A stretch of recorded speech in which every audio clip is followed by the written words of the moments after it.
Hi friends, കല്ലൂസ് സൈഡിലേക്ക് എല്ലാവർക്കും സ്വാഗതം. നമ്മളിന്ന് കണവക്കറിയാണ് വയ്ക്കാൻ പോകുന്നത്. രണ്ടോ മൂന്നോ കുഞ്ഞ് കണവ എടുത്ത് നമുക്ക് ഇന്നത്തേക്ക് മാത്രമായിട്ട് ഒന്ന് കറി വെച്ചാലോ. രാത്രി മീൻ വാങ്ങാൻ പോയതായിരുന്നു.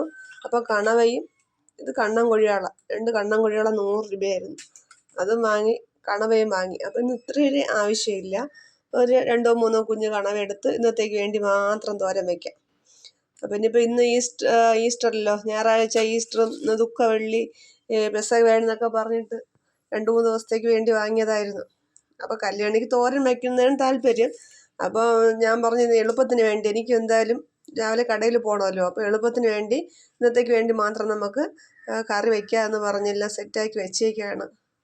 ഇതെല്ലാം കഴുകുന്നില്ല കേട്ടോ, ഒരു 3 കണവേ കഴുകണുള്ളൂ. അപ്പോൾ ഇതൊക്കെ ഒന്ന് വൃത്തിയാക്കിയിട്ട് കാണാം. നമ്മൾ ഇന്നത്തേക്ക് വേണ്ടിയുള്ള കണവ കഴുകി എടുത്തിട്ടുണ്ട്. കണവയ്ക്ക് അരയ്ക്കാൻ വേണ്ടി നമ്മൾ തേങ്ങ, 1 ടീസ്പൂൺ മുളക് പൊടി, 1/4 ടീസ്പൂൺ മഞ്ഞൾപ്പൊടി, 2 ചെറിയ ഉള്ളി, കുറച്ച് പുളി എടുത്തിട്ടുണ്ട്. ഇത്രയും നമുക്ക് നല്ലപോലെ ഒന്ന് അരച്ചെടുക്കാം. നമ്മൾ നല്ലപോലെ അരച്ചെടുത്തിട്ടുണ്ട്. നമുക്കിനി ഇത് മീനിലോട്ട് ഒഴിച്ചു കൊടുക്കാം.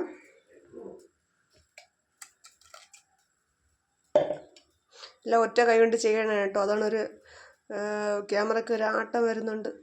ഒരു ചെറിയ തക്കാളിയും 2 ഉണ്ട പച്ചമുളക് അരിഞ്ഞ് വെച്ചിട്ടുണ്ട്, അതും കൂടി നമുക്ക് മീനിലോട്ട് ഇട്ട് കൊടുക്കാം.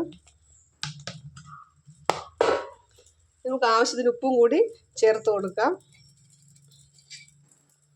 കല്യാണിയൊക്കെ ട്യൂട്ടറിൽ പോയതുകൊണ്ട് വീഡിയോ എടുക്കാനായില്ല, അപ്പോൾ ഞാൻ ഒറ്റയ്ക്കായിരുന്നു വീഡിയോ ഒക്കെ എടുത്തത്. അപ്പോൾ അതിൻ്റെ കുറേ പോരായ്മകളൊക്കെ ഉണ്ട്. നമ്മൾ അടുപ്പിലോട്ട് വച്ചിട്ടുണ്ട്. ഇതൊന്ന് നല്ലപോലെ വറ്റണ്ട, ഒരു മീഡിയം അളവിൽ വറ്റിയാൽ മതി. കല്യാണി കുറച്ച് ചാറൊക്കെ വേണം ഒഴിച്ച് കഴിക്കാൻ വേണ്ടി, അപ്പോൾ അതുകൊണ്ട് അങ്ങനെ അത്രയും മതി. ഇപ്പോൾ രാവിലത്തെ തിരക്കിങ്ങനെ നടക്കുകയാണ്, ഒരു അടുപ്പിലിങ്ങനെ അപ്പം ചുട്ടുകൊണ്ടിരിക്കുകയാണ്. അവർക്കൊക്കെ ആയി. ഇനി അച്ഛനും എനിക്ക് കൊണ്ടുപോകാനുള്ളത് മാത്രമാണ് ചെയ്യാനുള്ളത്. ഉച്ചയ്ക്ക് ചോറ് കെട്ടാൻ വേണ്ടിയുള്ള കൂട്ടാനും എല്ലാം തയ്യാറായി. ഇനി മീൻ മാത്രം തയ്യാറായാൽ മതി. കണവ തിളച്ച് കേട്ടോ, കണവ ഇങ്ങനെ പൊങ്ങി കളയുന്നുണ്ട്. കണവയ്ക്ക് ഇങ്ങനെ പ്രത്യേകിച്ചൊരു സ്വഭാവമുണ്ട്, എല്ലാം ഇങ്ങനെ പൊങ്ങി കളയും കണവ. നല്ല മണമൊക്കെ വരണുണ്ട് കണവേരെ. കുറേ കൂടെ ഒന്ന് വറ്റാനുണ്ട്. നമ്മൾ കണവ മീൻ റെഡി ആയിട്ടുണ്ട്. ഞാൻ നോക്കിയാൽ നല്ല ഉപ്പും പുളിയൊക്കെ ഉണ്ട്. ഈ ഒരു പരുവാകുമ്പോഴത്തേക്കും ഓഫ് ചെയ്തിട്ടാൽ നമുക്ക് ചാറൊക്കെ നല്ലപോലെ ഒഴിച്ച് ചോറ് നല്ലപോലെ വരവി കഴിക്കാം. ഈ വീഡിയോ ഇഷ്ടപ്പെട്ടെങ്കിൽ നിങ്ങൾ എല്ലാവരും ലൈക്ക് ചെയ്യുക, ഷെയർ ചെയ്യുക, സബ്സ്ക്രൈബ് ചെയ്യുക, സപ്പോർട്ട് ചെയ്യുക. Okay, thank you.